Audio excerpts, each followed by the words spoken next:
Sound check tayo mga ka-sounds sa bulilit natin.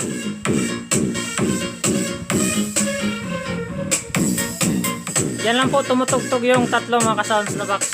Yung malaking MCV natin hindi yan nakatugtog. Yan lang pong tatlo. At saka yung tweeter sa taas natin na bagong bili na Broadway po. Yung Broadway na 200 watts.